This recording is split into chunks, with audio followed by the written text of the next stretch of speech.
it's a great turnout. It's just so wonderful that so many people want to develop more happiness the correct way. Is anyone more miserable than when they began? You don't have to say, you don't have to admit it. Okay, good. It seems like most of you are not. That's good. So meditation doesn't make things worse, hopefully. Sometimes it can feel like it does, but sometimes we'd have been suffering anyway and just not known it.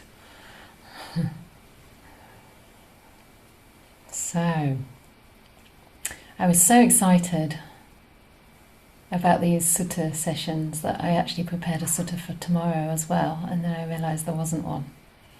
So, so I've got to pack all my enthusiasm into today's sutta. Yeah. So,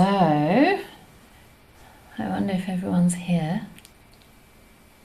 Seems like it's probably the case. So today, I wanted to talk about many kinds of feeling. It's Majjhima Nikaya number 59, for those who know the suttas. So it's this big book. You can see it's well used. Lots of bookmarks in there. And this is a very interesting sutta. It's basically, just going through lists of different kinds of feelings. So in a way it can look kind of quite technical. But the purpose of doing that is to show that there are many different ways we can feel pleasure. So many different ways, and this is not even comprehensive. It probably is comprehensive, but under each category there can be many examples.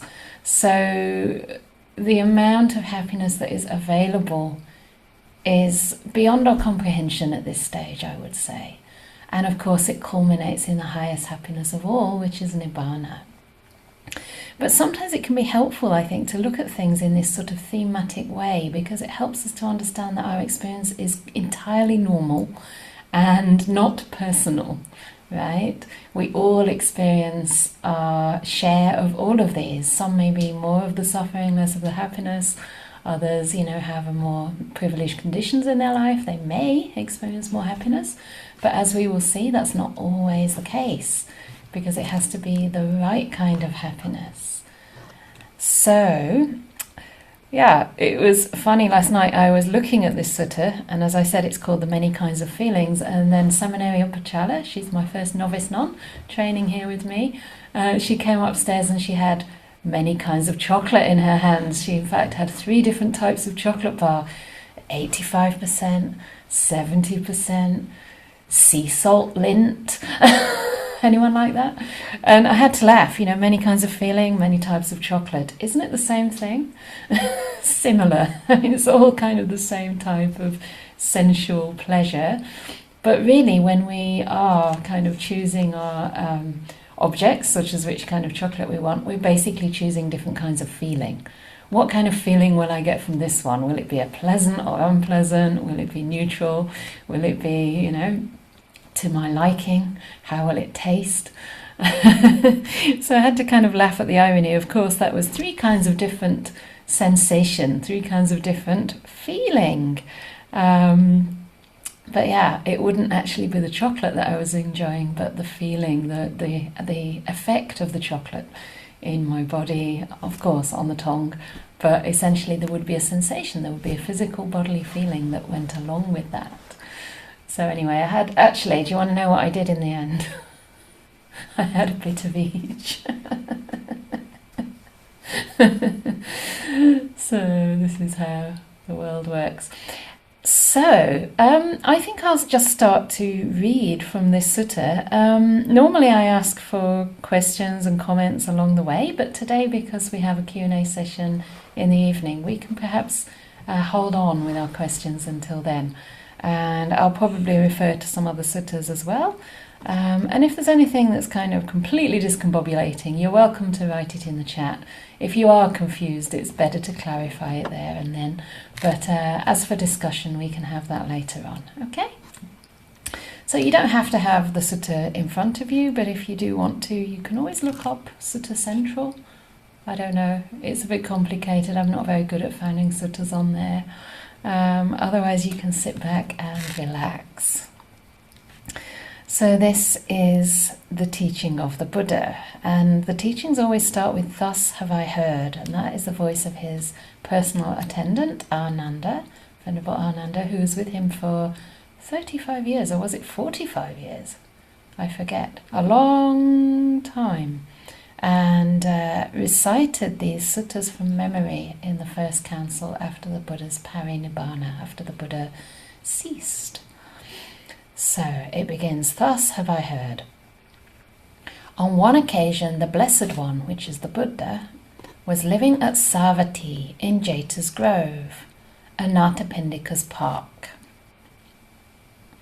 Then the carpenter Panchakanga went to the Venerable Udayin, and after paying homage to him, he sat down to one side and asked Udayin, 'Venerable Sir, how many kinds of feeling have been stated by the Blessed One?'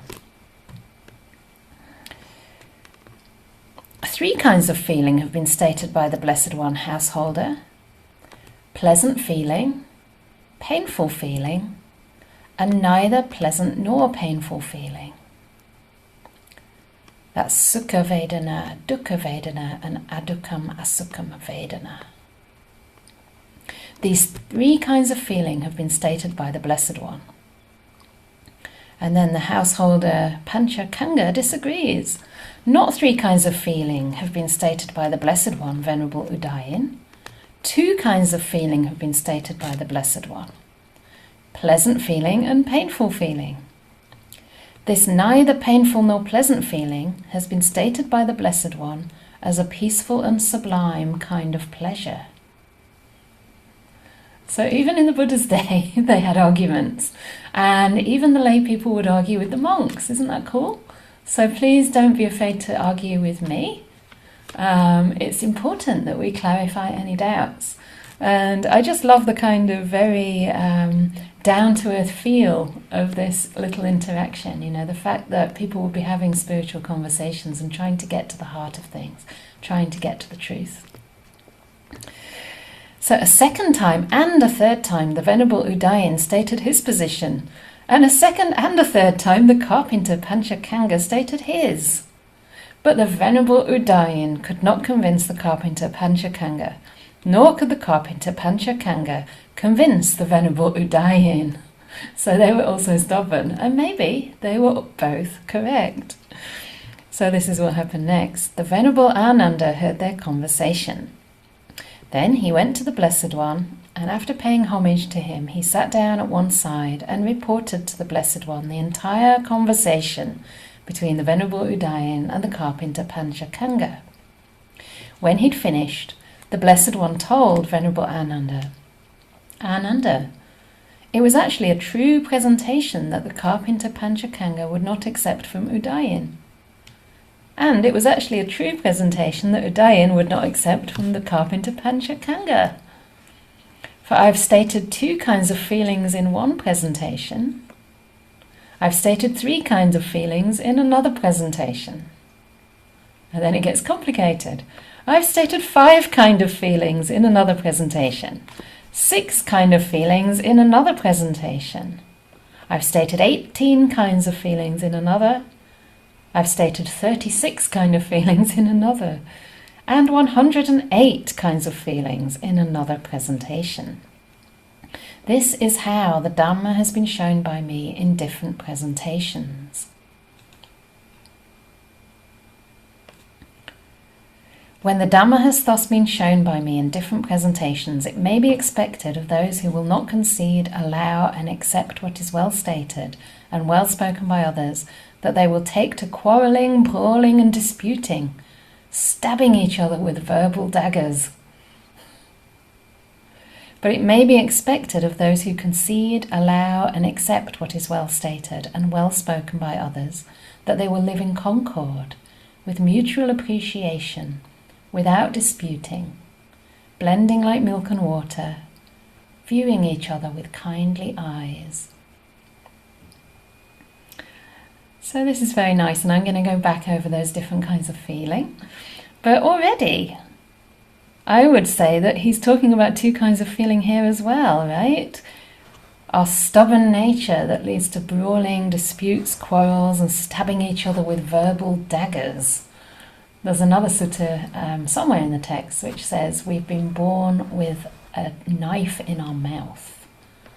Our tongue, the way we use words, can really cut people and cause even more pain sometimes than physical pain. And yet if we're wise and we concede, allow and accept what is well stated and spoken by others, including differences, right, which may actually both have their truth, then we can live in concord with mutual appreciation, without disputing, blending like milk and water, viewing each other with kindly eyes. And quite often in my sutta discussions I refer to a particular example of 3 wonderful monks. It could have been 3 wonderful nuns. There were probably nuns living like this as well in the time of the Buddha and also today, who would live blending like milk and water, thinking of each other, serving each other, making sure everyone's needs were met, and practicing together, viewing each other with these eyes of affection, with kindly eyes. Isn't that a beautiful description of harmony? And those monks in the Buddha's day did attain the very highest fruits, spiritual fruits of the path. So they did get into deep meditation and all the way to Nibbana. So this is a definition of harmony, in a sense, social and relational happiness that forms the foundation for the spiritual path. So we'll see this tomorrow as well in the teachings. But going back to the previous paragraph where the Buddha's talking about these different kinds of feeling. So the 2 kinds of feelings are the pleasant and the painful feelings, or the feelings that give rise to joy or to grief, distress. And 3 kinds of feelings are these feelings which include pleasure, pain, and also what's called neither painful nor pleasant, in some contexts called the neutral feeling. And this kind of feeling has the tendency towards delusion, the Buddha says in another part of the suttas. The pleasant feelings have the underlying tendency towards craving, towards greed. Unpleasant feelings, of course, towards aversion, towards wanting to get rid of them, even hating them, developing ill will towards those who cause them to arise within us, or we blame for causing them. And then these neither pleasant nor painful ones have the tendency to ignorance or delusion, to not really knowing what's going on, because they're very subtle. And in this sutta, was it Ajahn Candā who was saying that for that reason the Blessed One talks about those feelings as on the side of pleasant, because they're very peaceful and sublime. They're very subtle. And it takes a while sometimes for us to really tune into them and appreciate that subtlety. And sometimes that's similar, isn't it, to the happiness of peace that we start to experience in our meditation. We might think it's not really pleasant, it's not really painful, there's nothing much there. And then we can get bored and zone out, or we can even nod off and fall to sleep, because we've not yet really tuned in to the pleasure that is inherent in those feelings, the lack of suffering at the very least.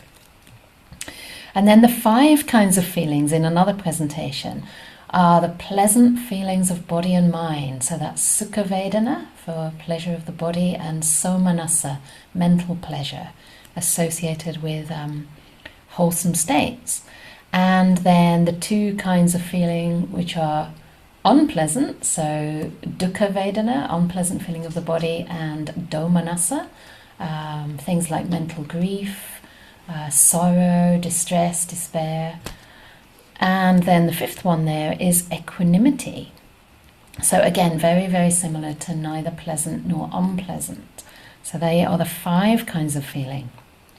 Then the Buddha has stated 6 kinds of feeling in another presentation. And these are the feelings that start to analyze experience in a little bit more depth. So these are the 6 types of feeling that arise at any of the sense doors. So the feelings arising associated with sight. So the feelings at the eye sense door, the feelings associated with sound at the ear sense door, feelings associated with smells arising at the nose sense door, and tastes. So the many kinds of chocolate or whatever else you like is another kind of feeling. And the feelings that arise in the body, so physical, bodily sensations, bodily feelings, and the feelings of the mind. So the mind is included there as another sense consciousness. So there's eye, ear, nose, tongue, body, and mind consciousness. So the feelings that arise dependent on each of those senses, and they're different from each other. This is very important. They're actually not the same thing. Yeah? There are 6 separate types of consciousness, and this becomes very important later on in the practice when we start to understand what this mind is, and mind consciousness. That too is not always present, it's not always there. Each of these senses arise and pass away in such quick succession from each other that it gives the illusion that they're happening together. We think that we're seeing and hearing at the same time, but actually eye consciousness arises so fast, and then ear consciousness, body consciousness, mind consciousness is there knowing what's happened in retrospect. Yeah, so there's a sort of sense of sameness, but actually there are these different feelings at different sense doors. Yeah? So then he continues, he stated 18 kinds of feeling in another presentation. So that is the 6 kinds of sense consciousness divided into pleasant, unpleasant, and neither pleasant nor unpleasant. So there can be pleasant tastes and unpleasant tastes, and neither pleasant nor unpleasant tastes. Maybe water is neither pleasant nor unpleasant to some people, but for me, cold water is actually rather unpleasant, or tepid water is quite unpleasant, whereas hot water is quite pleasant.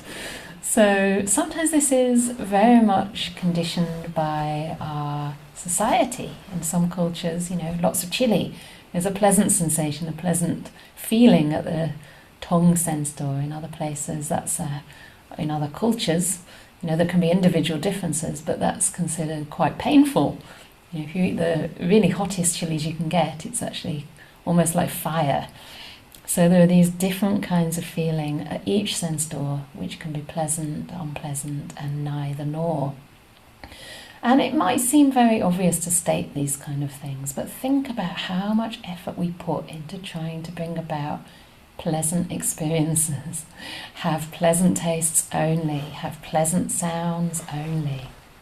We like kind words, we like gentle speech. We like to be praised most of the time, right?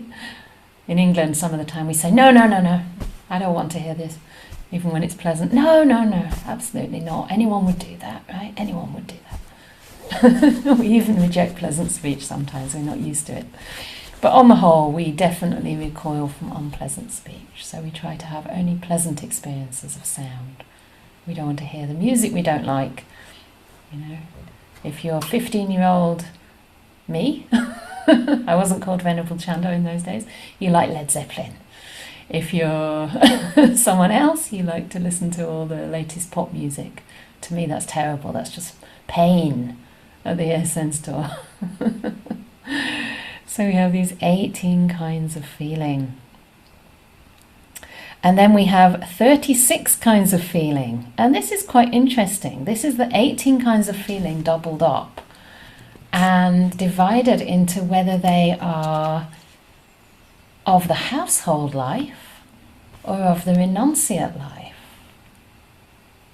Okay, so that's interesting, because surely we all experience the same kinds of feeling. That's one translation of this, but the Buddha talks about this in another way. They're called amisa feelings and niramisa feelings. Amisa literally means, well, actually, I think in this context it might mean of the spiritual life as well, but amisha usually means pleasures. This is interesting. It usually means pleasures of the senses, and niramisha often means pleasures of the mind. But here it actually means based on the household life and based on the renunciate life. So you can still have the same feelings in monastic life, but they maybe have a different effect. And one example of that is that mental grief based on the renunciate life, if it's grief about, say, not being able to meditate or struggling with our practice, it's actually considered a wholesome feeling. It's actually considered painful but beneficial, in the sense that we're not getting the results right now that we may be after, but it's leading towards the goal. You know, we're trying our best. So the tears that we shed on the path, if it's a path of practice, are actually a kind of wholesome, unpleasant feeling. Yeah? So I think it really means, it's looking at the underlying intention probably to these feelings, whether they're motivated by greed or motivated by renunciation. You know, by gradually letting these things go and inclining more and more fully towards Nibbana. And lastly, the Buddha says, I have stated 108 kinds of feeling in another presentation. And that 108 kinds of feeling is those same 36. So in other words, the pleasure, pain and neutral feelings of the senses divided into of the household life or the monastic life, of the past, present and future. This is getting complicated, isn't it? And yet at the same time, how much are we harking after feelings of the past, feelings we had long ago, and they're actually only memories to us now. They don't even exist in real time, in reality anymore. But we're thinking of this pleasure I had at this particular sense door, the taste that I had on the cruise, the meal that I had, I don't know, when I was dating my ex or something, maybe not your ex, maybe your present partner. And really conjuring that up and craving for that, right? Or being obsessed with the kinds of feelings we're going to have in the future. Trying to, you know, make our lives just so that we have lots of pleasure to look forward to later on. And that's okay if it's the right kind of pleasure, as we've been saying before. So these are the different types of feelings that are discussed in this sutta. And there are many, many other feelings that can come under each of these categories. Specific things, as I already referred to earlier on today, such as the bliss of virtue, which is called blameless bliss by the Buddha, anavajjasukha, the bliss of blamelessness, which comes from living a virtuous life. Or even the bliss, the happiness of sense restraint, the happiness of being able to perceive things in a way that alleviates suffering and leads to happiness. So for example, being able to look at a person's goodness. You know, you might see a person who irritates you, but you can try to find something in that person that's redeeming, that's good, that's kind.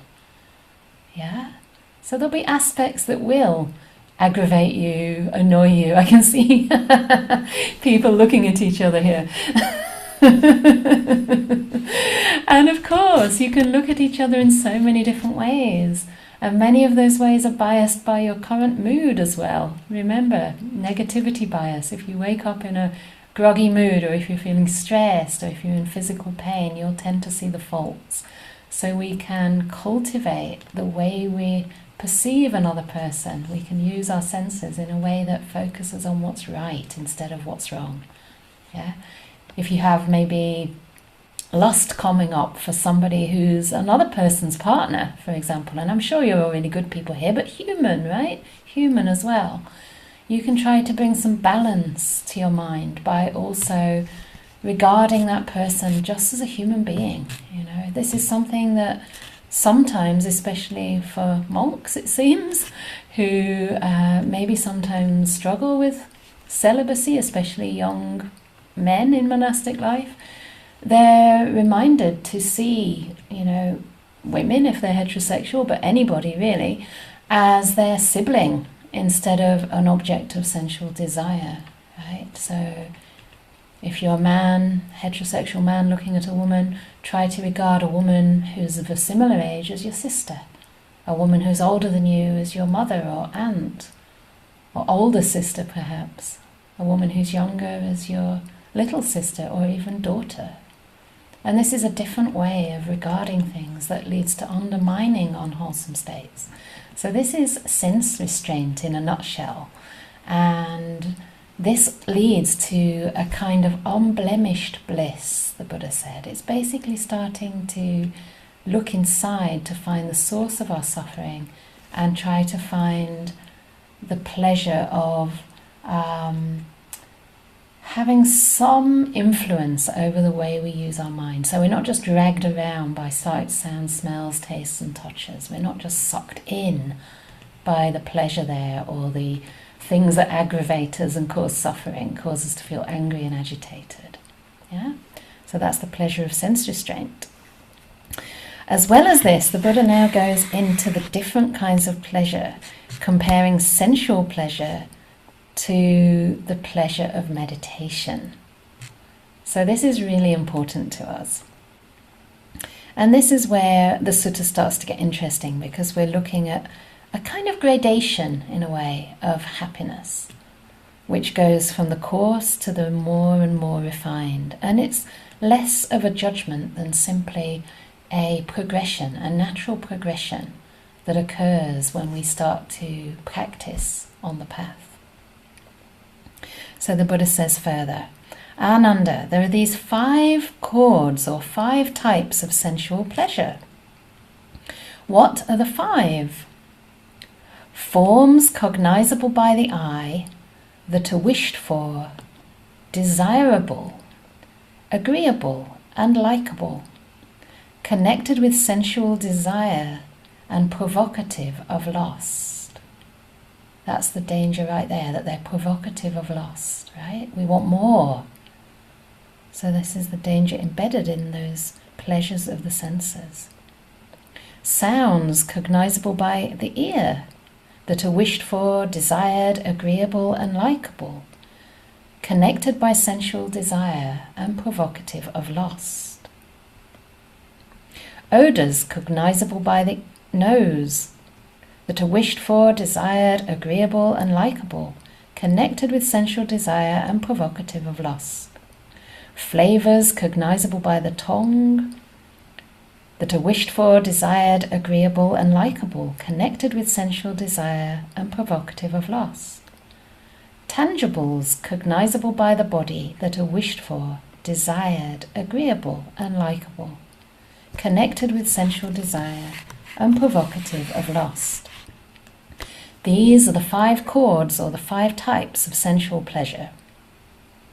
Now, the pleasure and joy that arise dependent on these 5 chords of sensual pleasure are called sensual pleasure. So you see that there are only 5 here. He doesn't include the mind in this. So the pleasures of the mind are not described as sensual pleasure here. Now, I would just like to go to another sutta to make it a little bit more interesting. And I already quoted from this today. But in this particular sutta, it's called the Arana Vibhanga Sutta, Majjhima Nikaya number 139. The Buddha goes into more detail about those kinds of pleasures. So after saying that they are wished for, desired, agreeable and likable, connected with sensual desire and provocative of lust, he says that the joy and pleasure that arise dependent on them he calls a filthy pleasure. Do you want the actual real translation of that? It's a bit rude. It's called milha sukha, which means piss pleasure or piss happiness. So that's quite coarse, isn't it? But it basically means it's nothing, right? What's even the point? A coarse pleasure, an ignoble pleasure. I say of this kind of pleasure that it should not be pursued, that it should not be developed, that it should not be cultivated, and that it should be feared. Now, I'd rather translate the last bit as one should exercise caution around it, because I don't think he actually really means we should generate this feeling of fear, which is maybe closer to a defilement, but it means we need to handle it with care, in a sense, right? To check that it's not provoking so much lust that we actually start to move into unwholesome speech and bodily behavior. and break our virtue, break our sila, break our cultivation of wholesome states. And I think it's also important here to notice that he's not saying we shouldn't have these pleasures, but he's saying we shouldn't pursue them, right? We shouldn't actually grow them. We shouldn't sort of, let's say it's unwise. It's not going to lead to nibbana if we make much of them, because they're limited, as we were saying earlier. And they can be addictive, and at the same time they cease to be that pleasurable. Have you noticed? If you eat like lots and lots of chocolate, if you go for the fourth type of chocolate, the fourth kind of feeling related to chocolate, you're probably going to find that it's a feeling of nausea, a feeling of now it's too much. Anything taken in excess, at least when it relates to pleasures of the senses, ends up being unpleasant, doesn't it? It's pleasant because of the contrast. It's pleasant in moderation, perhaps. But to cultivate it, develop it, and go for it, at any cost, is not going to lead us where we want to be. So he actually compares that to the pleasure of meditation, which we're going to get into with the sutta we were on, and says that the kind of bliss of meditation is a pleasure that should be pursued, that should be developed, should be cultivated, and not be feared. In other words, you can't get too much of that, and you can actually go for it. You can pursue it. So anybody who says, oh, I don't think the Buddha's teaching happiness, do you always have to be happy? What's the role of happiness? The role of happiness is that it takes you out, initially, of a lesser kind of happiness. And it starts to lead you towards liberation. So the Buddha made much of happiness. He said we should pursue the right kind of happiness. And the right kind of happiness is that happiness that is secluded from sensual pleasures, secluded from unwholesome states. Okay? So the happiness of the mind, of a virtuous mind, is a kind of happiness that we can start to enjoy as monastics, but also as Dhamma practitioners. Things like gratitude, inspiration, kindness, happiness that's connected with our virtues, with our strengths, and then the happiness of meditation itself. So, coming back to the Bahu Vedaniya Sutta, he has just said that these pleasures connected with the senses are connected with sensual desire and provocative of lust. Furthermore, he continues, should anyone say, that is the utmost pleasure and joy that beings experience, I would not concede that to them. Why is that? Because there's another kind of pleasure, loftier and more sublime than that pleasure. And what is the other kind of pleasure? Here, Ananda, quite secluded from sensual pleasures, secluded from unwholesome states. Let's say a person here. It says a monastic, but we'll include everybody because this is a natural process. A person enters upon and abides in the first jhana, which is accompanied by applied and sustained thought. That's a terrible translation. Sorry, Bhikkhu Bodhi. What this really means is it's accompanied by or includes directing of the attention and sustaining of the attention onto the meditation object. And in the case of the first jhana, that object is bliss. It's inner bliss that's welling up from the mind. So it's the mind being continually directed and sustaining itself on that bliss in the first jhana. Furthermore, it has rapture and pleasure born of seclusion. That is the other kind of pleasure, loftier and more sublime than the previous pleasure of sensuality. So with rapture and pleasure born of seclusion, that is probably a translation of piti, which is rapture usually, and pleasure, which is sukha. So these are two of the jhana factors. Born of seclusion. Secluded from what? Secluded from sensual pleasures, secluded from unwholesome states, But also that includes secluded from the 5 hindrances. That's the usual definition of unwholesome states that are obstacles to the meditation. So that means there's no more craving, aversion, sleepiness, sloth and torpor, no more doubt, and no more restlessness. The mind is completely absorbed in this state. And according to my teacher Ajahn Brahm and the teachers that I trust, and my own experience to this extent, this is also secluded from the 5 senses altogether. So the states of jhanas are actually mental abidings. They're the happiness of the mind, and the happiness of the mind becomes so strong and powerful that it almost occludes the feelings in the senses. You don't even you don't hear sounds, you don't even feel the physical body at this point. But all you're focused on is bliss. All you experience is that bliss of the mind. Is that it? Some people get into the first jhana and think, wow, this must be enlightenment.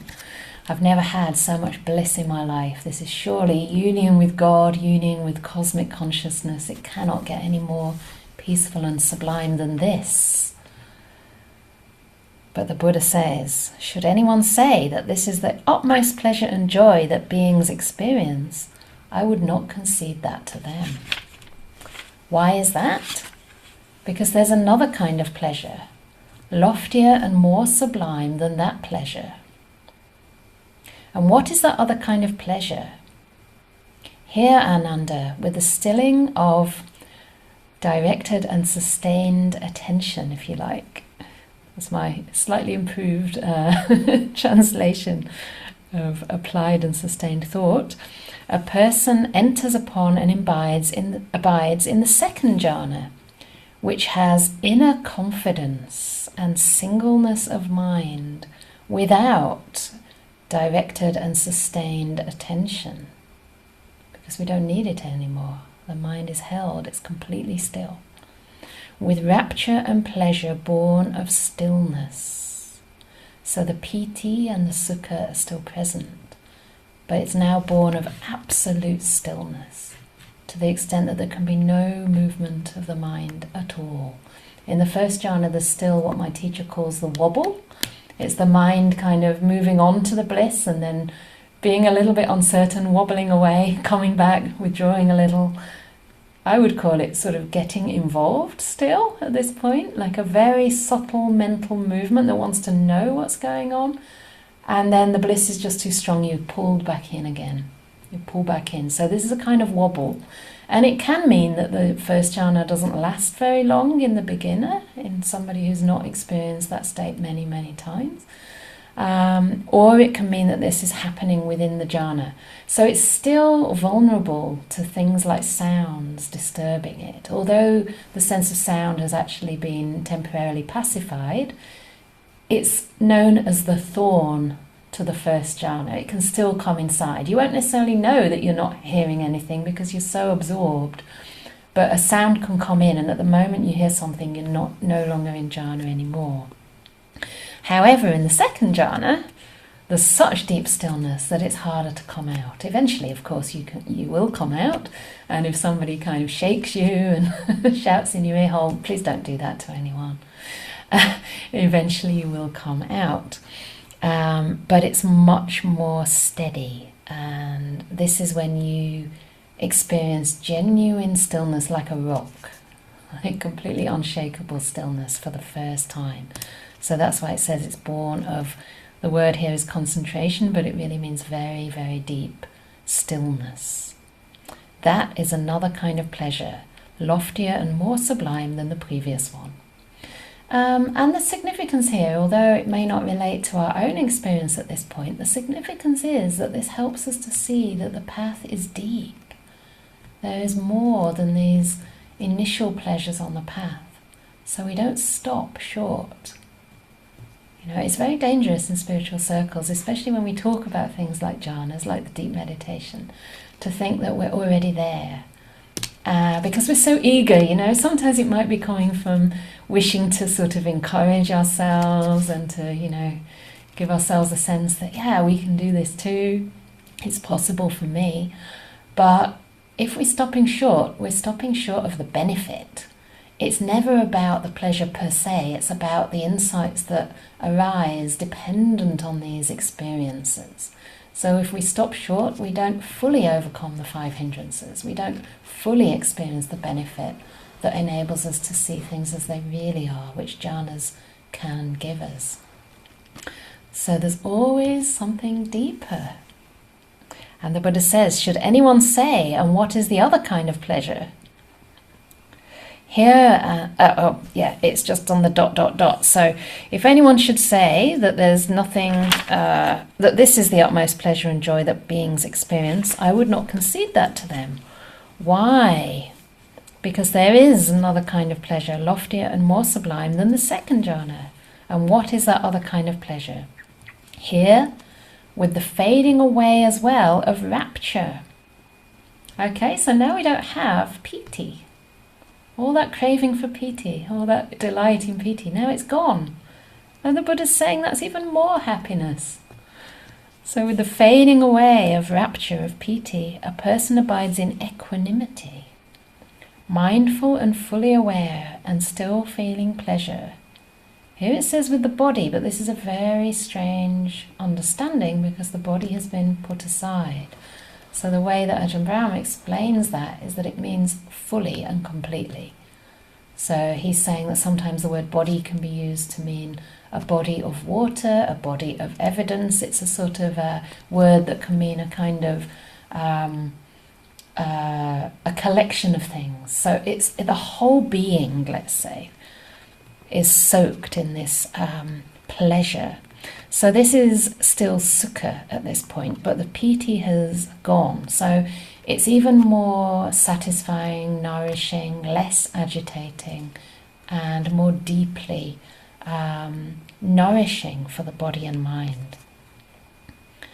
And the interesting thing here as we go through these different very sublime and lofty experiences is that there's actually less and less happening in each. So the pleasure is becoming deeper, yet quieter. So feeling that fading away of rapture, abiding in equanimity, mindful and fully aware, still feeling pleasure throughout the being, one enters upon and abides in the third jhana, on account of which the noble ones announce, they have a pleasant abiding. One has a pleasant abiding who has equanimity and is mindful. That is the other kind of pleasure, loftier and more sublime than the previous one. So the same little refrain for the next one. Should anyone say there's nothing higher than that, the Buddha would not concede that to them. And what is the next kind of pleasure? Here, Ananda, with the abandoning of pleasure and pain, and with the disappearance of joy and grief, that means they've already been set aside a long time ago. A person enters upon and abides in the fourth jhana, which has neither pain nor pleasure, and purity of mindfulness due to equanimity. That is the other kind of pleasure, loftier and more sublime than the previous one. So, of course, here it says abandoning of pleasure and pain, the disappearance of joy and grief. So what this means is that the pain aspect has long since been abandoned, but now even the pleasure aspect has disappeared. The disappearance of pleasure and pain, of grief and joy, and which has neither pain nor pleasure, and the purity of mindfulness due to equanimity. So here this can relate to that first feeling that was brought up in the sutta, the feeling of neither pain nor pleasure, which was described as a pleasure actually, but a very, very subtle one, something associated with equanimity, which is even more pleasant than pleasure. I mean, even without practicing the jhanas to the fourth jhana, which I presume most of us have not, it's possible to get a taste of equanimity through very strong mindfulness. the kind of pleasure or the kind of equanimity which is able to stay steady in the face of pleasure and pain. And that can be even more attractive, even more satisfying for the mind than pleasure. It's much cooler. It's much more stable in a way. And it gives us an enormous feeling of strength, of inner strength. So here we're going into even deeper terrain. Should anyone say that that is as high as it gets, that's my little summary, he would not concede that to them. The Buddha would not concede that to them. What is the other kind of pleasure? So here we're getting into what is called the arupa states. Sometimes people say these are the next jhanas, so jhana 5 to 8, but actually the Buddha never called them jhanas. That term only applied to the first 4. So these are the arupa states, which means the immaterial states. So what is the next kind of pleasure? Here, Ananda, with the complete surmounting of perceptions of form, with the disappearance of perceptions of sensory impact, and with non-attention to perceptions of diversity, aware that space is infinite, a person abides and enters and abides in the base of, in the base of infinite space. That is the other kind of pleasure, loftier and more sublime than the previous pleasure. So again, there is less present. Now we're in the perception of infinite space. Less and less is there. More and more is disappearing. And this is where aspects of the mind start to disappear. Yeah? So we're in the mental realm now. Purely mental realm. And what is the next kind of pleasure? Here, Ananda, by completely surmounting the base of infinite space, aware that consciousness is infinite, a person enters upon and abides in the base of infinite consciousness. That is the other kind of pleasure, loftier and more sublime than the previous one. So if you hear anyone saying that infinite consciousness is the goal of the spiritual path, we're now going to find out that it's not.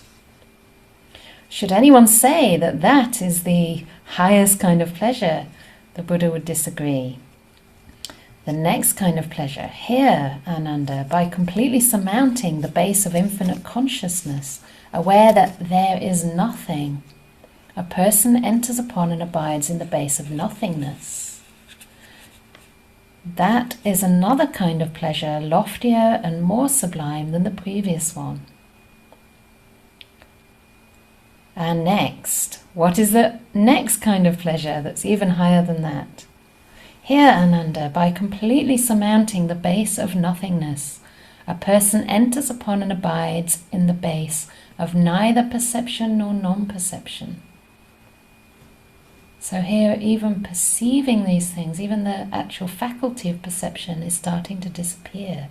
And it's so refined that you can't say it's there and you can't say it's not there. So you're actually, in a sense, perceiving that perception has disappeared, but there's, to the extent that you know that, there's perception present. It's kind of difficult to understand, isn't it, or even get a sense of. But the point here is that there is so much pleasure and happiness that is beyond what we can actually experience with the senses and beyond what we can currently comprehend. And these are increasingly pleasant states of mind.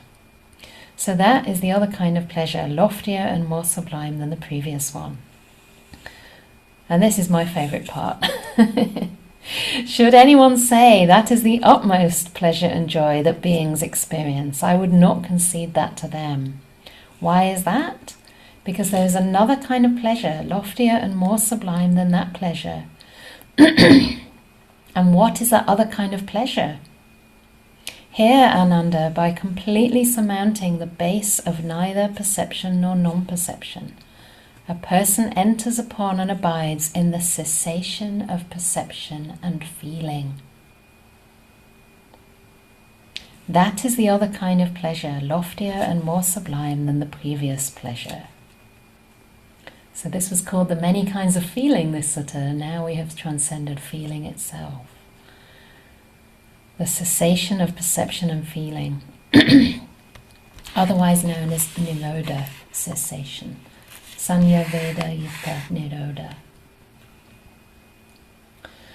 So then the Buddha says to Venerable Ananda, knowing that this is hard to understand, he said, it's possible, Ananda, that wanderers of other sects might speak thus.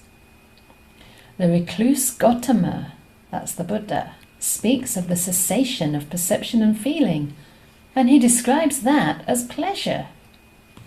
What is this, and how is this? Wanderers of other sects who speak thus should be told, friends, the Blessed One describes pleasure not only with reference to pleasant feeling. Rather, friends, the Tathagata, the Buddha, describes as pleasure any kind of pleasure, wherever and in whatever way it is found. So this is the pleasure of cessation, the complete surmounting, the complete cessation of suffering, when nothing is felt. And that cessation is the highest kind of pleasure. Maybe difficult to understand. There's another phrase that comes up in the suttas again and again, which describes nibbana, the highest happiness. Evam santam, evam panitam. It is peaceful, it is sublime or excellent or refined. Yadidam sabbe sankara samata. That is the complete stilling, the complete pacification of all formations, of all conditions, all conditioned things. Yadidam sabbe sankara samata. Sabupadi patinissaga. Tanha kaya. Nibbana, nirodha, no, viraga nirodha nibbanam. The relinquishment of all acquisitions, the end of craving, the fading, the cessation, nibbana. So the fading away of suffering, that's all that's fading away here. And as suffering fades, we experience increasing bliss, increasingly sublime happiness, the happiness of peace, the happiness of nibbana, the stilling of all conditions. So that's quite a deep sutta. We've just sketched out the entire range of happiness from the very beginning to the end of the path. But I just wanted to point to another couple of passages in the suttas that reinforces these ideas. And there's a really nice sutta. Is this the right one? Yes. It's Majjhima Nikaya number 14, which describes the whole path as a path of happiness. And I'm just going to read the last part of this out, but it's quite a funny sutta, because the Buddha is refuting the practice of the Jains at that time.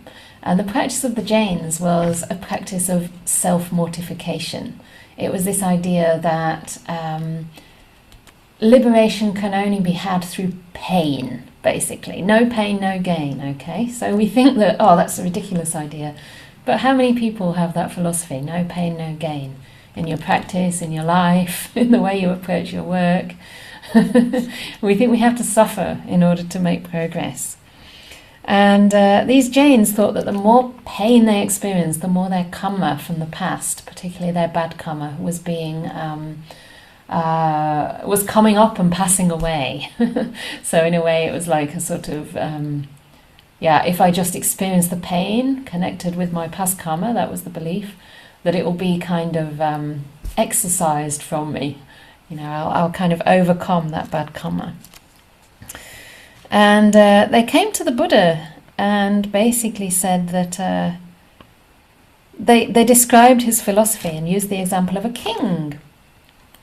So they come to the Buddha and say, "Friend Gautama," they address him as friend rather than, venerable I think we'd be kind of addressing the Buddha not quite as a friend, but they obviously didn't have so much respect. So they say, friend Gautama, pleasure is not to be gained through pleasure. Pleasure is to be gained through pain. For were pleasure to be gained through pleasure, then King Senia Bimbisara of Magadha would gain pleasure, since he abides in greater pleasure than the Venerable Gautama. So here they're sort of expressing two wrong views. Firstly, that you need to suffer in order to gain pleasure, and that you can't gain pleasure through pleasure, but also that King Senia, with all his sensual pleasures, has more pleasure than the Buddha. Do you think you have more pleasure than the nuns at Anukampa Grove? We can't eat an evening meal. So the Buddha retorts, surely these Nigantas, that's these Jain people, have uttered those words rashly and without reflection. Rather, it is I who ought to be asked, who abides in greater pleasure, the king Bimbisara of Magadha or Venerable Gautama, the Buddha himself? Surely, and then they feel a bit embarrassed. Surely, friend Gautama, we uttered those words rashly and without reflection, but let that be. Still quite rude. Now we ask the Venerable Gautama then, who abides in greater pleasure, King Senia Bimbisara of Magadha or the Venerable Gautama? And the Buddha says, then friends, I shall ask you a question in return. Answer it as you like. What do you think, friends? Can King Senia Bimbisara of Magadha abide without moving his body or uttering a word, experiencing exclusively pleasure for 7 days and nights? Beat that. No, friend. Can King Senia Bimbisara of Magadha abide without moving his body or uttering a word, experiencing exclusively pleasure for 6, for 5, 4, 3, 2 days and nights, or 1 day and night? No, friend. But friends, I can abide without moving my body or uttering a word, experiencing exclusively pleasure for 1 day, 2 days, 3, 4, 5, 6, or 7 days and nights. What do you think, friends? That being so, who dwells in greater pleasure, King Senia Bimbisara of Magadha or I? That being so, the Venerable Gautama abides in greater pleasure than the King Senia Bimbisara of Magadha. I think that's really nice, really humorous, isn't it? The contest of pleasure. So the Buddha, of course, had the best wit and way of retorting, and also obviously abided in more pleasure than the king. So this again points out the difference between sensual pleasure and the pleasure of the mind. There's one more little sutta that I want to read as well, also from a king. I don't know, we can think of kings as somehow different from us, but actually in ancient India these kings were probably just like the rich people of the village. Maybe there were queens as well, actually. So maybe we live like royalty today. Yeah, maybe we actually do live in a very similar way. We have our very comfortable homes, we can eat more or less any food that we like. We can even listen to the Dhamma, which most kings maybe could not. So this is a really nice little sutta. Ajahn Brahmali sent me this yesterday. I was asking him last minute, for reference to this particular sutta in the texts, and this is his translation. So this pertains to a king called Bhadia, who was already a monk and went forth with the Venerable Anuruddha and some other monks. And one day, Bhadia was dwelling in the wilderness at the foot of a tree, and he frequently uttered this heartfelt exclamation, "Oh, what happiness! Oh, what happiness!" A number of monastics went to the Buddha, bowed down and sat at one side and told him what was happening, adding, "No doubt Bhadia is dissatisfied with the spiritual life. He's saying, 'Oh, what happiness,' because he's recalling his former happiness as a king."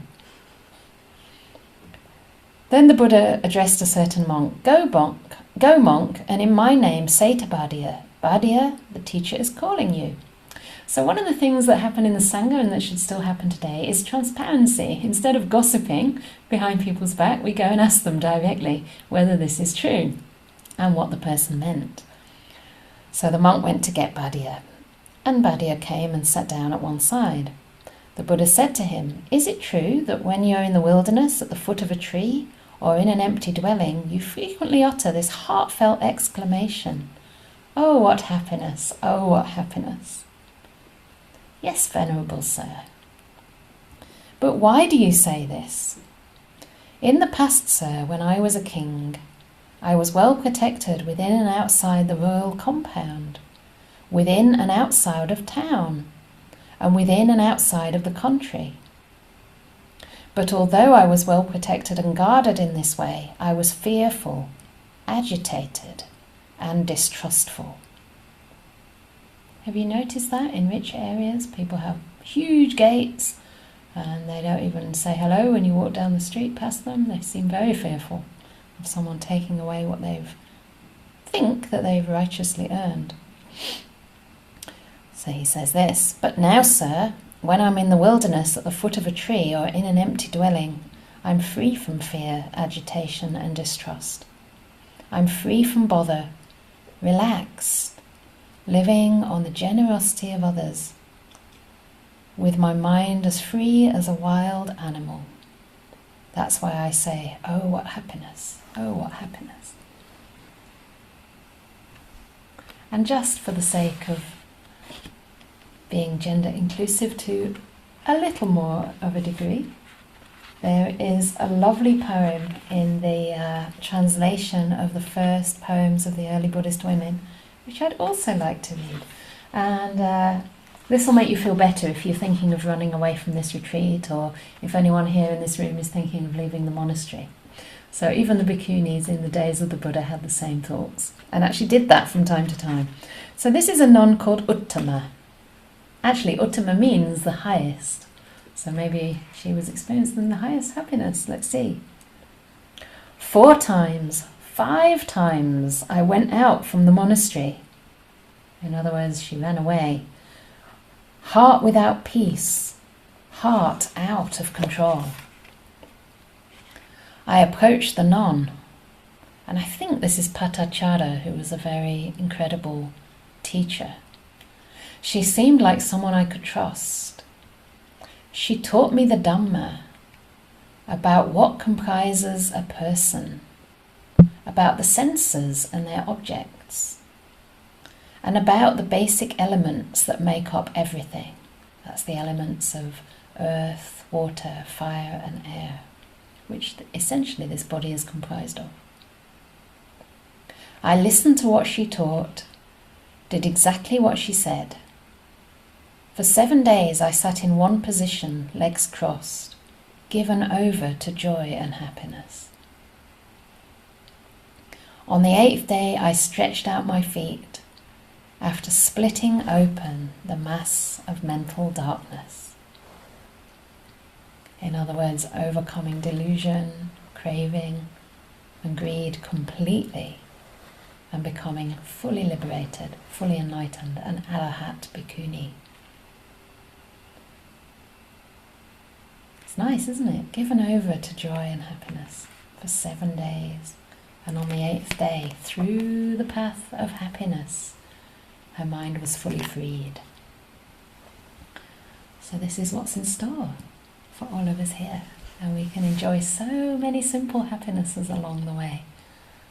So happiness leads to happiness? Not. No pain, no gain.